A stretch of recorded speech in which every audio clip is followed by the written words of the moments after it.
Okay, in this tutorial I'd like to explain the tools that you'll be seeing throughout the videos.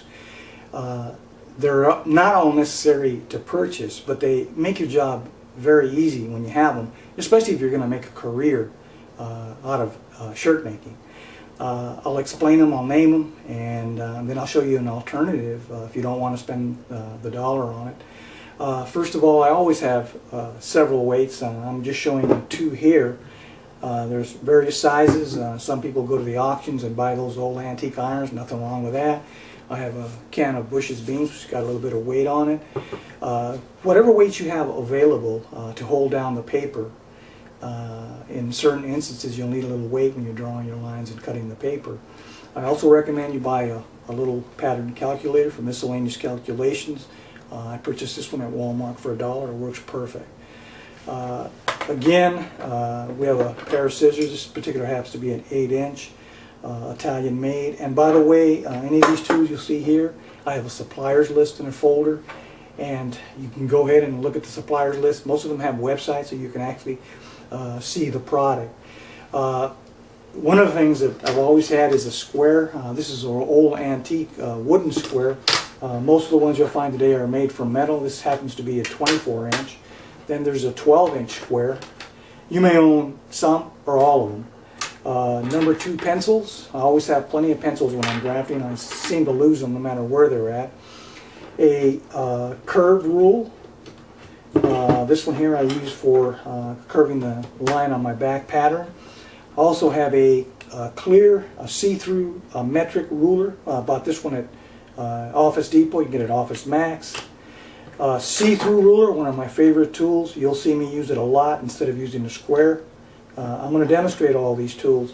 A needle wheel for marking my seam allowances, folding paper. An owl or an ice pick. You can get these at Home Depot, or you can get it at one of the suppliers listed on the suppliers list. A good staple remover. Make sure it works. If it doesn't, take it on back. A pattern notcher. I have a good supplier for you on the list. They used to be here up till a couple of years ago. It cost $30, $35. I remember bought this one back in the 60s for $10. They're back now. They're imported from China, but you can get them for about $10 again. A French curve. There's various types. You can buy these at Office Max for drafting supply. A small standard staple. This is an old one. It's very heavy. Most of the ones today are made from plastic. But if you're out antique shopping or scrounging around at garage sales, you might look for the old timers, the heavies. They're very good. And also, I highly recommend a long stapler, and you'll see that demonstrated during the pattern drafting. Also, I recommend a nice rubber eraser. I know they have pinks. Pinks are good when they're soft, but once they get hard, they tend to rip the paper. So I recommend an art gum eraser during your drafting. Now, during the drafting, I'll be using a Sharpie pen in various colors, so the lines will appear a little thicker, but you, in real life, will be using a pencil. And you can erase your lines when you kind of go off whack a little bit. Another note on the pattern wheel, or the needle wheel. Normally, you'll see during the demonstrations that there's a white pad that covers my entire table during the drafting. The inside of that pad is made from this. It's a commercial padding. Covered by canvas. I've always used one. The one that covers my table is 6 foot long and about 3 foot wide. And the reason being is anytime that I'm perforating my seam allowances, I need something soft underneath to give way. I wouldn't perforate on wood. And if you don't have a pad like this, you can always use a newspaper. Just a bunch of newspapers together, and that will suffice. So what we'll do is we'll start out, we'll show you some of the tools and how they are used during the pattern drafting. And we'll continue with the next segment.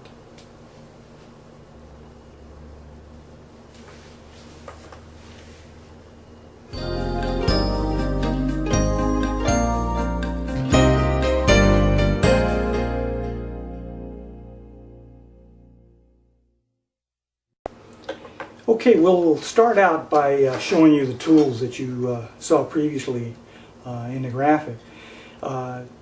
This demonstration is just about the tools and the names of the tools, and not so much about the procedure, because in the actual drafting there'll be step to step, there'll be lettering, graphics, there'll be detailed information as to how this is done.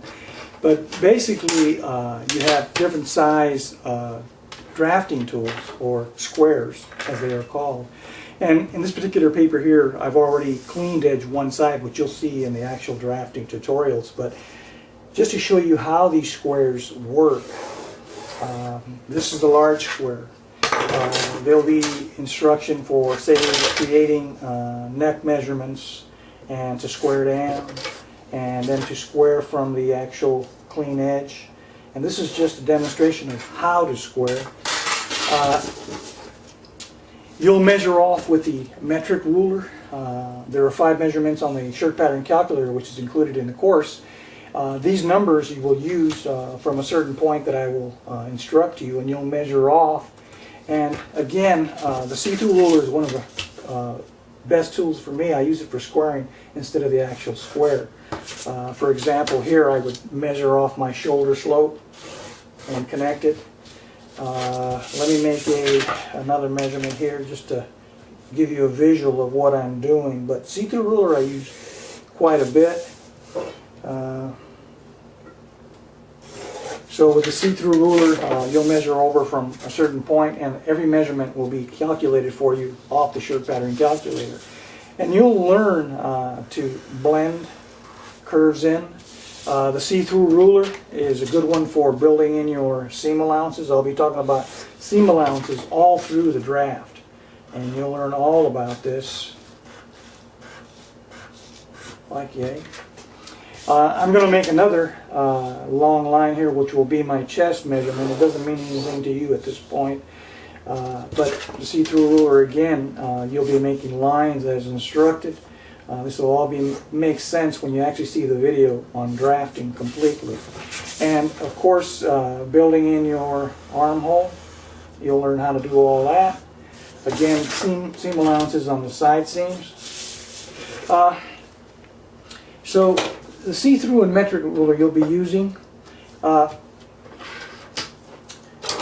Your stapler, I have a long and a short stapler. And again, you can use your short stapler. You'll notice that all the patterns, I always instruct you to put staples in them. The long one I prefer, because as I'm stapling from the fold, I can always manipulate it up or down, which is important.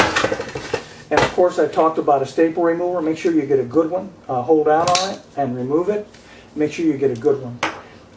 Again, once you measure, complete your pattern on the front, you'll have to locate your pocket.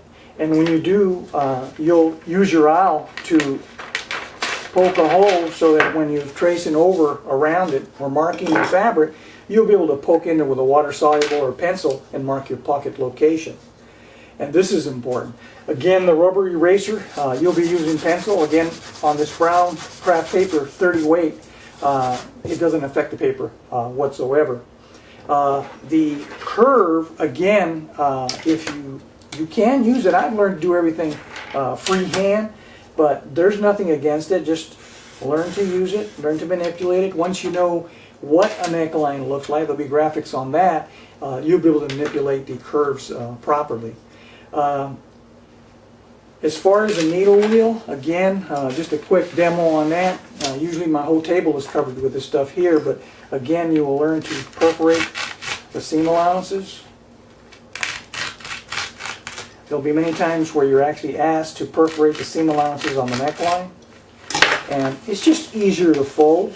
Again, none of these tools are really absolutely necessary, but it just makes it easy for a shirt maker, especially when you're doing this for a living. Again, the pattern notcher. On our drafting, the center of the finished yoke will coincide with the center of the sleeve, and we have a notcher. You can notch the center backs and your sleeves, and it's just a handy tool. Nothing that you can't do with a pair of scissors. You can do the same notches, but it's just a handy tool to have. And again, if you're limited with weights, I always say buy what you can afford. There's all types of weights on the market. Don't get those little bitty ones. You probably have something in your garage you can use that's fairly heavy, and also a can of beans. There's nothing wrong with that. It's got some good weight to it. You can have several. You don't have to do a whole lot of investing in the beginning. Just buy what you can afford in the beginning, and as you're progressing and start to make a little bit of money, you can buy the professional tools to have to your add to your arsenal to make your job easy throughout the day. And again, the curve, I want to mention the last one here is the curve. And the reason being, the curve I use when I'm constructing the back pattern, and I'll redraw actually one part of what happens. Normally in the back pattern, there's a line squared from the center back, and normally I'll use the curve to come into my armhole. Now this all makes sense because we have one tutorial that'll explain how to make the back pattern, which, believe it or not, the back pattern is the easiest pattern to make of the whole set. And I think that gives you a general overview of what the tools are used for and what they're called. And as we're going, there'll be others introduced. So keep your eyes open. Always look for the supplier list. Go online. They usually have, for example, Atlas Levy has a whole segment on pattern making supplies, and you'll see see-through rulers. They have a great deal on pattern notchers and owls, and it's a good source for you, so check it out. And we'll continue.